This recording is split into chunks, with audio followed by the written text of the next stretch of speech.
Hi! Hello! Welcome to Varahi collections and vlogs. మీలో ఎవరైనా first time మన ఛానల్ చూస్తున్నట్టయితే please do like, share and subscribe my channel. ఈరోజు వచ్చేసి నేను ఏం కర్రీ చూపిస్తున్నానో తెలుసా మీకు? నాటుకోడి చికెన్. నా స్టైల్‌లో నాటుకోడి చికెన్ ఎలా తయారు చేయాలో చూసేద్దామా మరి? ఓకే. అయితే వీడియోలోకి వెళ్ళిపోదాం. ముందుగా కడాయి పెట్టుకొని 4-5 స్పూన్స్ ఆయిల్ వేసుకోవాలి. ఈ కర్రీకి అయితే ఆయిల్ కొంచెం ఎక్కువ పడుతుంది. సో, చూసుకొని మీరు మీ రిక్వైర్మెంట్ బట్టి మీ చికెన్ ఎంత ఉందో దానికి సరిపడగా వేసి కొంచెం ఎక్స్ట్రా వేయండి. ఎందుకంటే కర్రీలో ఆయిల్ సరిగ్గా వేయకపోతే అంత మంచి టేస్ట్ రాదు. సో, తర్వాత నిలువుగా కట్ చేసుకున్న ఆనియన్స్ వేసుకొని ఆనియన్స్‌కి సరిపడగా సాల్ట్ వేసుకోవాలి. ఎక్కువ వేసుకోవద్దు. ఆనియన్స్‌కి ఎంత వరకు పడుతదో అంతవరకే వేయండి. ఎక్కువ వేయకండి.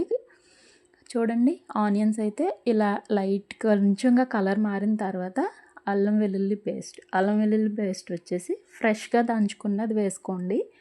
నాన్ వెజ్ కర్రీస్లో ఎప్పుడైనా అప్పటికప్పుడు ప్రిపేర్ చేసుకుని దంచుకున్నది అల్లం వెల్లుల్లి పేస్ట్ వేస్తే ఆ టేస్టే వేరు.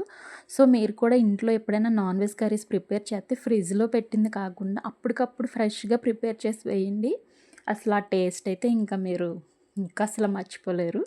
సో, అది పసుపు వేసుకున్న తర్వాత చూడండి పచ్చివాసన పోయేంత వరకు ఫ్రై చేయాలి. వెంటనే అయితే చికెన్ వేయకూడదు.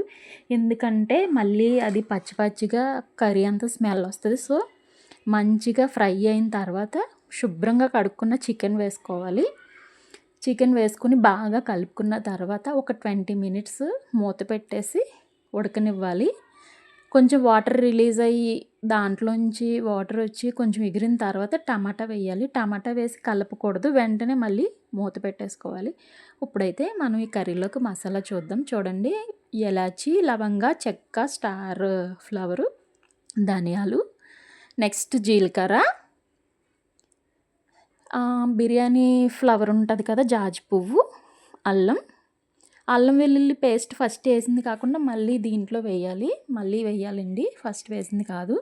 పచ్చి కొబ్బరి కూడా వేసుకొని వెల్లుల్లి వేసుకున్న తర్వాత నేను ముందుగానే అరగంట ముందు కాజు, గసగసాలు, నువ్వులు, నెక్స్ట్ కర్బూజా గింజలు నానపెట్టేసుకున్నాను. ఇవన్నీ కలిపేసి పేస్ట్ చేయాలి. పేస్ట్ ఎలా అంటే బరగ్గా కాకుండా చాలా అంటే చాలా స్మూత్‌గా చేసుకోవాలి. ఎందుకంటే అది మళ్ళీ కర్రీలో చిరాగ్గా తగులుతది. సో, పేస్ట్ ఆడుకున్నప్పుడు చాలా మెత్తగా ఆడుకోవాలి. తర్వాత ఆ పేస్ట్ కూడా కర్రీలోకి వేసుకున్న తర్వాత ఆ పచ్చివాసన పోయేంత వరకు ఫ్రై చేసుకోవాలి ఫ్రెండ్స్. ఈ మసాలా సరిగ్గా ఫ్రై అవ్వకపోతే కర్రీ టేస్టే ఉండదు. సో, మంచిగా వాటర్ అంతా ఎగిరిపోయేంత వరకు ఫ్రై అయిన తర్వాత అప్పుడు కారం వేసుకోవాలి. కారం వేసుకున్న తర్వాత వెంటనే అయితే కదపకూడదు. మళ్ళీ ఒక 10 మినిట్స్ మూత పెట్టేసి ఉంచుకోవాలి. తర్వాత అప్పుడు నేను ఫస్ట్ అయితే కర్రీలో అయితే చిల్లీస్ వేయలేదు. మీరు గమనించారో లేదో. ఇప్పుడు వేయాలి లాస్ట్. వాటర్ వేసే ముందు వేసుకుంటే దాని టేస్ట్ వేరు. నెక్స్ట్ కొత్తిమీర, పుదీనా అయితే అస్సలు స్కిప్ చేయకండి. ఈ కర్రీకి స్పెషల్ టేస్ట్ ఏంటంటే పుదీనా వల్లే వస్తది. సో, అంతా వేసుకొని బాగా కలుపుకున్న తర్వాత మనకి కర్రీకి ఎంత వాటర్ కావాలంటే అంత వేసుకోవాలి. నేనైతే హాఫ్ లీటర్ వేసాను ముక్క మునిగేంత వరకు.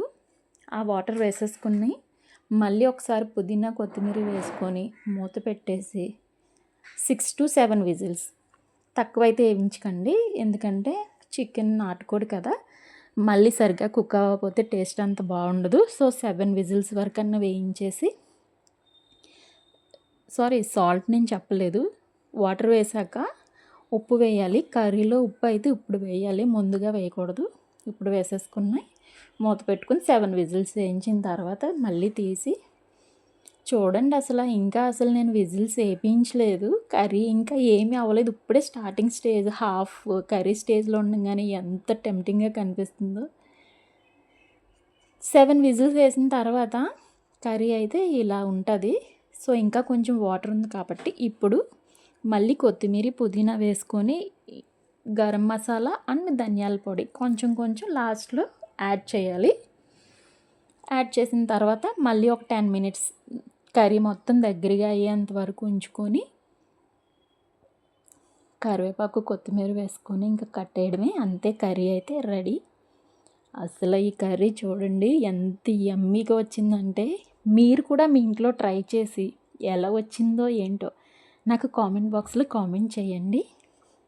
నేనైతే ఈ కర్రీని ఫ్రైడ్ రైస్లో వేసుకొని నిమ్మకాయ పెట్టుకొని తింటే ఉందండి, అబ్బా అసలు ఆ టేస్టే వేరు. బగారా రైస్ అండ్ బిర్యానీలోకి అయితే ఇంకా బాగుంటుంది.